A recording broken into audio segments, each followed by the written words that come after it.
Welcome back to my channel. I'm Daniel from Woodworking with Dash. In my last video I used my my press to press the chessboard, and everyone inquired about how the press worked. So I decided I'd make a new one. And in this video I show you step by step exactly how I made this press. And come up great. It's basically a 600 by 600 press. Same as the other one, and it works well. We just jack it up.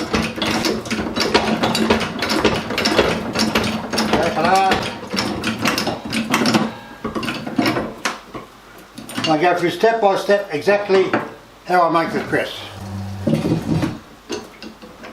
Today I'm going to show you, but I'm going to build a new one.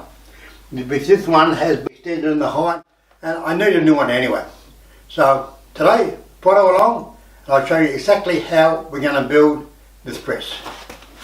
This is the drawing of my new press. I spent hours on the computer drawing this up. Not. Wide, 580 long and 700 high. It's going to have a bottom shelf, a press shelf, a adjustable shelf that you can adjust anywhere up and down, so up and down the press so you can press different heights, and a top shelf to keep it all together. And we're going to be making it out of 70 by 35 pine. And you need about 8 lengths of 2.4 to make it. And we're going to put MDF on the press side and the adjustable shelf side and the bottom side, so everything is very flat and very smooth. Okay, follow along and we get into it. I've got my 8 70 by 35 pines here, and I'm going to rough cut them to the length that I need. Now we're going to start off by making the bottom, the adjustable shelf, the press and the top are all the same size. So then we're going to have 2 dividers in each. So we'll do that first. I'll come back to you on the sizes in a minute.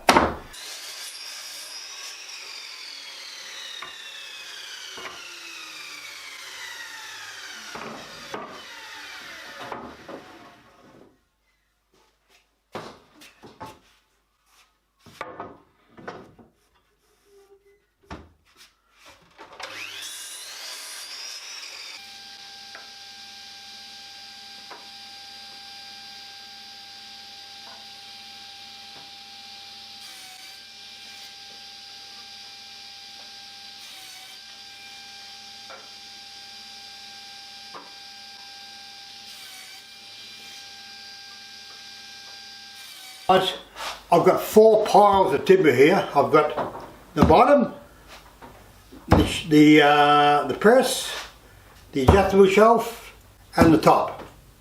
And each pile we've got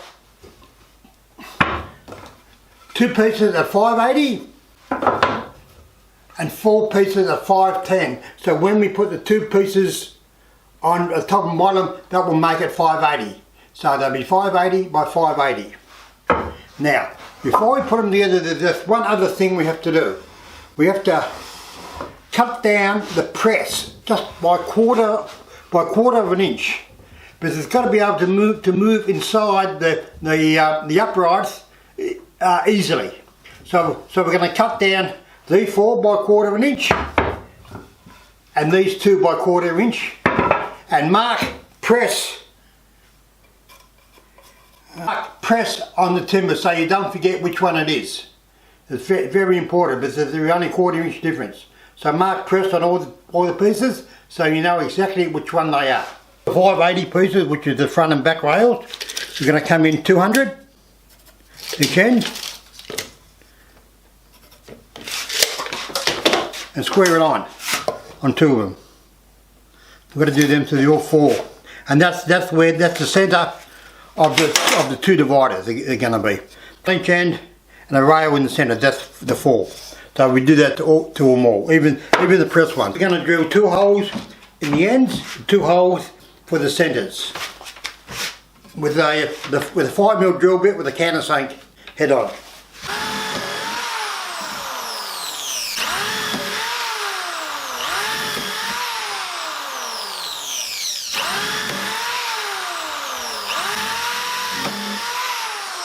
Sorry about the noise, it's raining outside. I'm in tin roofs. Anyway, we'll keep going. I've made the first frame.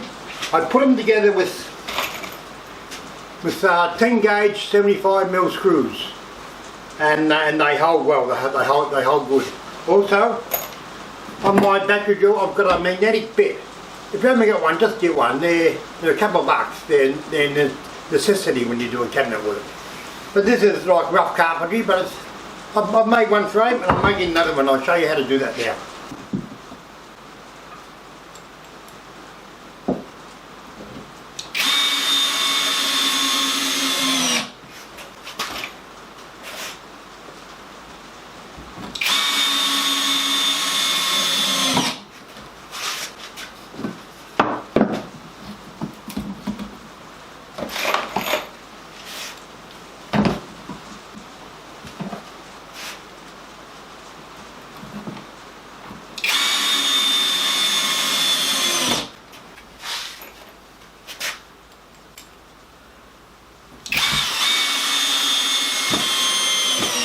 I've got all the frames made. I've got the 4 frames made, and now we've got to cover the top of them in MDF. MDF is good because it's nice and flat. I've got some 16mm white MDF here that I'm going to use, but you can use raw MDF. As long as it's MDF, because it's got to be under a lot of pressure. Don't use chipboard. Okay, so I'm going to cut these to suit the frames, and we're going to screw them on. And when we screw them on, you've got to make sure you countersink the screws, so the screws go underneath the face, but otherwise you leave an impression when you press something.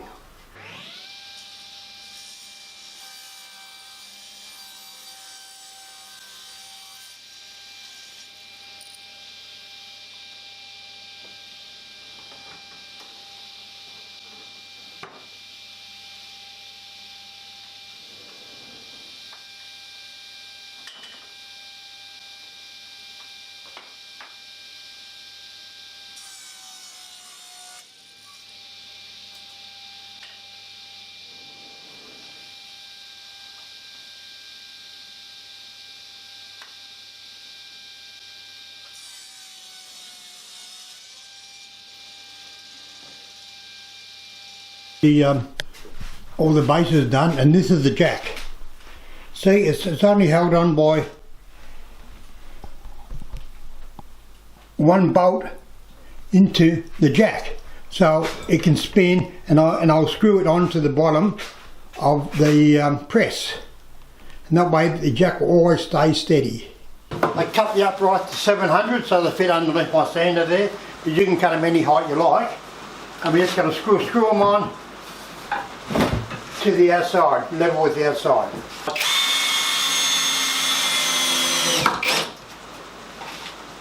No need for glue because you might have to adjust them as we build the thing. So don't bother gluing. I'm screwing them on with 75mm screws, 10 gauge. It's the need to be solid. Okay. So we've got the bottom done and the uprights done. We've got to put them, what are they? 180mm packets. So the top of the press can sit flat. So we do that now.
We're getting there now.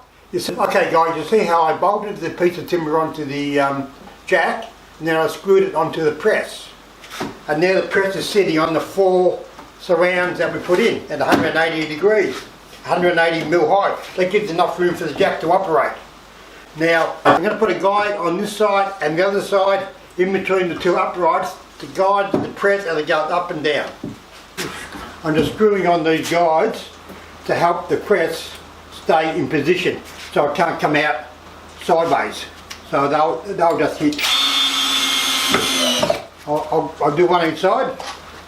Just screwing them on with about 55 mil screws. They don't have to be really solid. They're just a guide to just help it stay in place and to make it go up and down evenly.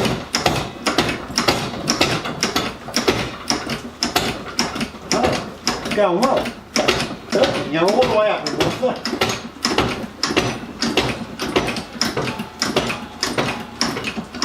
So I don't normally press things too much. Just the next adjustable shelf can be put anywhere you like. So if you want to press larger stuff, you can. So we just set that slide back down, see? Goes on and stops, good. But I only press chessboards and veneer, so I only go up about 100 mil. Sorry about the rain, guys, it's raining on the tin roof.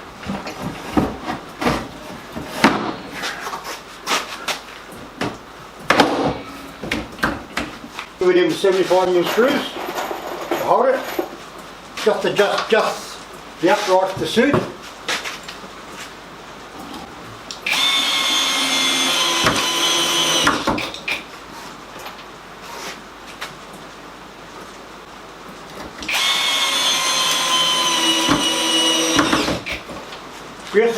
Get this rest on the packet. It's got to be the right height from the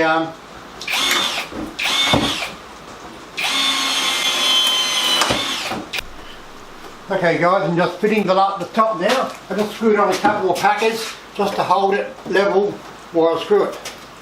I'll just sit on top of the rails.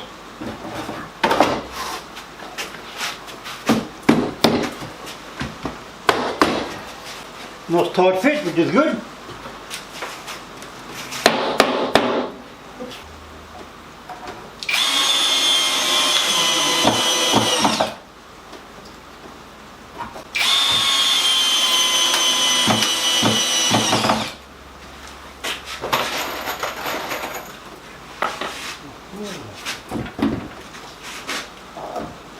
Last two screws going in.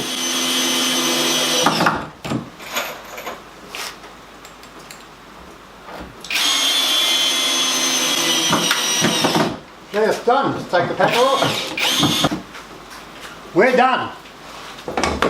Look at that. Look at that.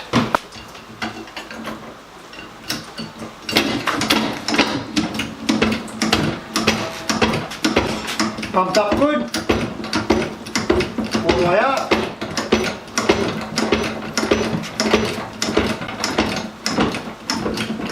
Okay, pressure on it.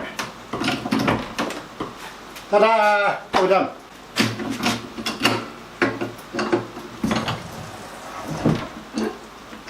You might bring the press in this hole where it lives.